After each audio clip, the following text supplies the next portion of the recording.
Hey guys, Caleb here with DSLR Video Shooter, and I'm super stoked for this video covering everything you need to know about V-mount batteries. There's so much more to these things than just a ton of power for your camera.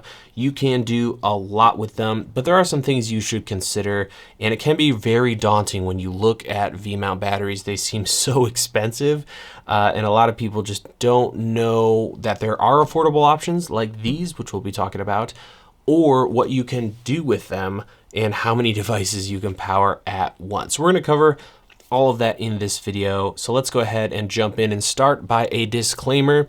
I've purchased several of these D&O Comer batteries in the past, but recently they actually reached out and asked if we could do a video together. So they sent out a few of their different batteries. And when it comes to pricing, you're looking at around $100 for the 95 watt hour.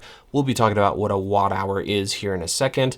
Then we have the 130, 160, and 190 watt hour batteries, and once you get up to the 190, two of those lets you power the Aperture 300D. I did test two of these batteries on my 300D and was able to get 75 minutes of full blast output. So let's go ahead and jump in and start with a couple things you need to know about V-mount batteries in general. They're called V-mount batteries because if I flip them over here, you'll notice that there is a V shape, and this is the connector that lets us connect the battery to things. So I can grab this battery plate here, snap them on just like that. Very easy to use, very quick to remove. That's the strength of V-mount. The downside or the con to V-mount is they're not nearly as secure as the gold mount. So pretty much the same tech is going on here. It's just two different methods to attach. We're going to be talking about V-mount batteries because they are definitely, I think at least, more popular. You'll find more lights, more gear with V-mount than you will a gold mount. So with that out of the way, let's talk very briefly about the voltage of these batteries. These are 14.8 volt batteries. Now that sounds like a lot considering most of our cameras are closer to 7 or 8 volts. We're used to 5 volts for our phones, so it's a lot of juice, but what's cool is by having that higher voltage, we can convert that to all kinds of different connections to power really anything. So we'll be coming back to that, but this battery can power so much all at the same time because it has that higher voltage. But pretty much every single battery is going to have that 14.8 volts that we can convert to another voltage if needed. When you're shopping for batteries, there are two things you need to pay attention to, and that will differentiate different brands, different models within the same brand.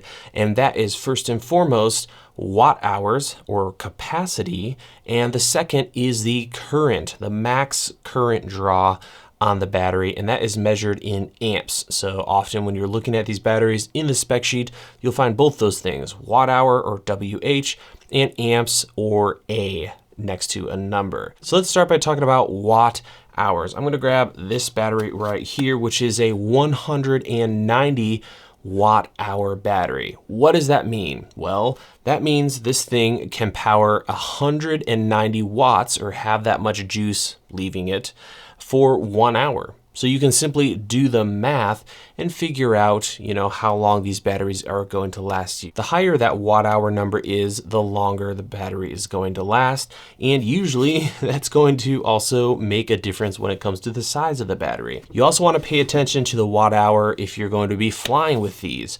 You're not really going to be able to run around with a whole bunch of these 190 batteries when it comes to airplanes because batteries can be dangerous and TSA really doesn't dig that stuff. So you will want to consider smaller batteries like these 95s would be a good option to consider if you're going to be flying with V-mounts. And our second thing you want to look at is that current draw measured in amps.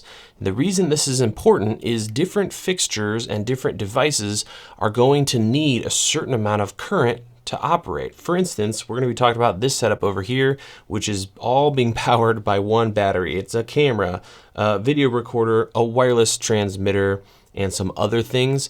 That is gonna be a little more than just powering the camera when it comes to current draw.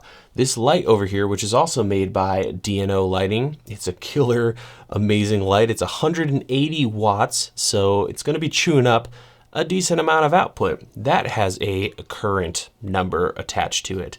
My 120D, which is being used right now, all these devices need a certain amount of current. So what you want to do when you're picking out batteries is check the spec sheet of your various devices. For instance, this 120D, if you look at it on Aperture's website, you'll see that it has a 9 amp current draw.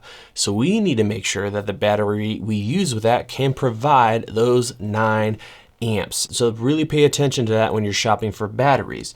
Each of these batteries, the different sizes, have different limits or capacities when it comes to current. So this 190 watt beast, this is around 12 amps, which is going to work great with power hungry lights and stuff that's just sucking a ton of current. When it comes to smaller things like cameras, maybe a monitor, smaller lights, that's where these 95 watt hour batteries are great. So those are the two things you need to pay attention to: watt hours and current. Now let's talk about uses for V-mounts. You could do something very simple like this light I have over here from D&O Lighting. What's super slick about this one is there's no external controller. It just has a V-mount bolted to the back. So I'm just gonna go ahead and plop on a battery and power it up. That's it, right? A single device. I've made sure that the spec sheet is telling me, what kind of current I need to expect to have from my battery, and we're good to go. And then we have more complex setup like this camera rig, which is a little ridiculous, but it will work for us. As an example, we've got an FS700, which I will power up. We've got a video recorder, which will give us raw capability. And then all the way on the other side, I've got an HD video transmitter for sending the signal to another device. This whole setup is running off of a single 95 watt hour battery. So you can roughly calculate what each of these devices is going to require when it comes to current, and you're good to go. Instead of having a battery for each of these devices, it's so convenient to have a single battery. Now, how is this possible? Well, you can use what are called battery plates to give you a ton of flexibility. Now, there are tons of these online. I'll have links in the description if you want to check out a couple different models. But essentially, it has a V-mount connector that you can slap a battery onto, and then it allows you to connect it to a rig. And often on the side, you'll have conversion outputs. So it'll take the voltage and current from the battery and give you several different other options for connecting to devices. So this one that I'm holding is a very affordable one that has lots of great options, including 5 volts, 7.2 volts, which will power most cameras. And then we have a 12 volt connector, which is great for things like monitors. And then we have a very specific connector, and that is a D-tap. There is D-tap, P-tap, and I believe B-tap.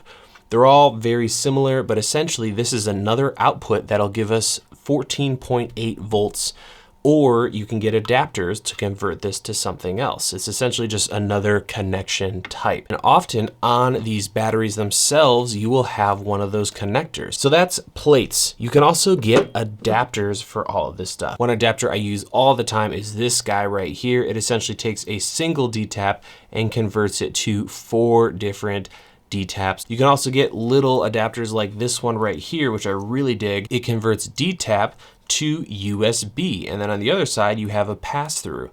So you can take a battery like this one, plug it into the side, and now I can charge my phone for 1,000 years, or charge or power a small 5 volt device and still have that, D-tap on the side. The last adapter I want to talk about actually takes camera batteries and converts them to a V-mount battery.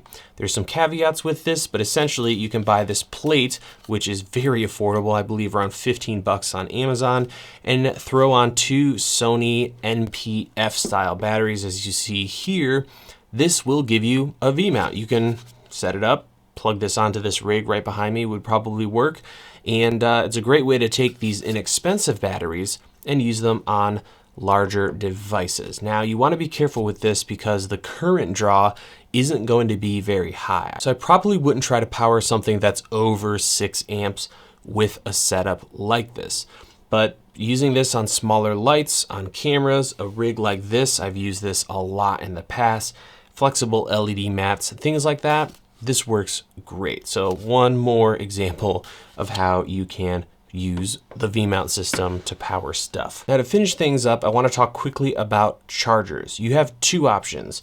Something like this, which is just a simple power brick with two D-taps coming off of one end, would work just fine. Plug it into the wall, you can charge two batteries at once. Very small setup. Another option, if you want something a little more permanent, a little easier to use, would be this guy, which is a dual V-mount charger, and it has two plates built in. So two different ways to charge your batteries. Both will work. This guy's a little faster, and I believe to get you started, this guy right here is around 50 bucks. So it's a great budget way to start charging up your batteries. So that has been an overview of V-mount batteries. Everything I talked about will be linked to in the description below. I'll also throw in a link for this crazy 180 watt LED panel from D&O Lighting that they have sent along for testing. So maybe we'll cover this up in the future with a lighting tutorial, but if you're looking for lots of output, it can do that for you. So let me know if you have any questions, and that's gonna wrap this one up. Thank you guys so much for watching, and we'll see you in the next video.